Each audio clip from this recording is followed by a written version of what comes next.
bienvenue. Aujourd'hui, je vais vous parler des cartes de nomenclature.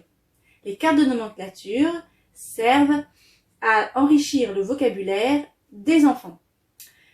Vous pouvez les utiliser à partir du moment où ils commencent à parler vers 2 ans, 2 ans et demi.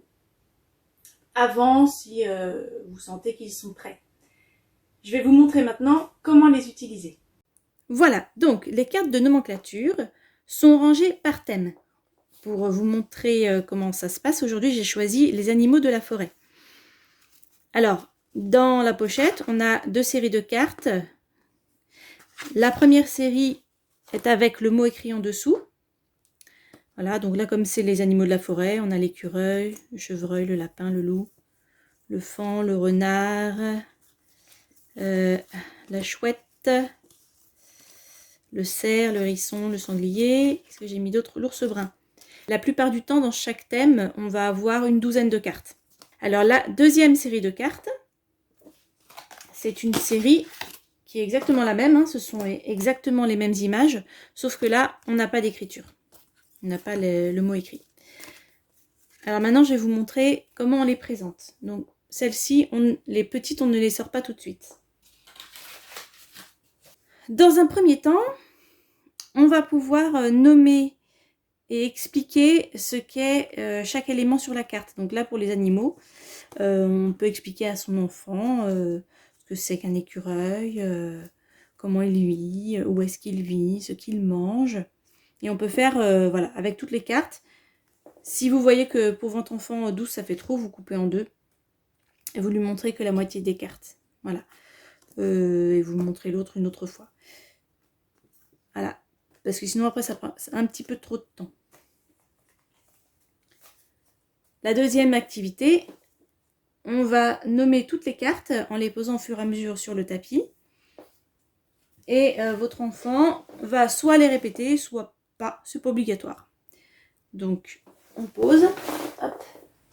Sanglier, ours brun, hérisson, biche, cerf, chouette, lapin, loup,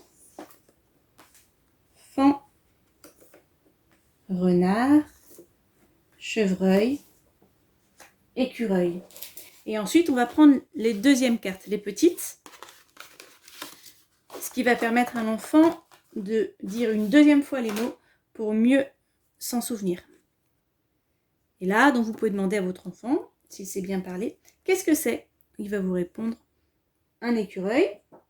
Dans ce cas, il met la carte à la bonne place, juste au-dessus de la première image. Etc. pour toutes les images. Si votre enfant ne parle pas encore, c'est vous qui allez les nommer tout simplement. C'est un lapin. Alors votre enfant par contre peut très bien lui les mettre à la bonne place. C'est vous qui nommez, mais lui va les mettre à la bonne place. Hein. Chouette, hérisson, etc. Hein, je pense que vous avez compris le principe. Voilà. Pour le rangement, moi j'insiste bien auprès de mes élèves et je leur montre bien comment ranger pour que les cartes ne soient pas abîmées. Donc je leur dis d'abord faire un tas avec toutes les petites cartes. Hop. Voilà. Et ensuite on fait un tas avec toutes les grandes cartes.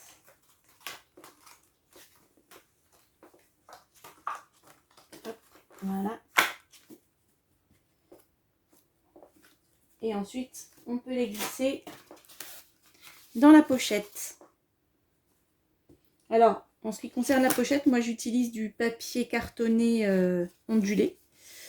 Vous pouvez utiliser du papier cartonné pas ondulé d'ailleurs, hein, c'est comme vous voulez. Il y en a qui font des pochettes en tissu.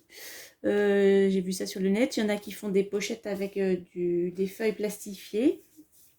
Donc voilà. Si vous avez d'autres idées pour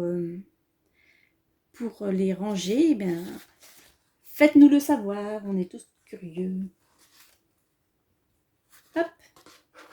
Et voilà, donc je glisse les cartes à gauche et à droite pour les petites. Voilà. et on peut fermer. C'est terminé pour aujourd'hui. Si vous avez aimé, un petit pouce bleu, ça fait plaisir. N'hésitez pas à vous abonner à ma chaîne et à partager.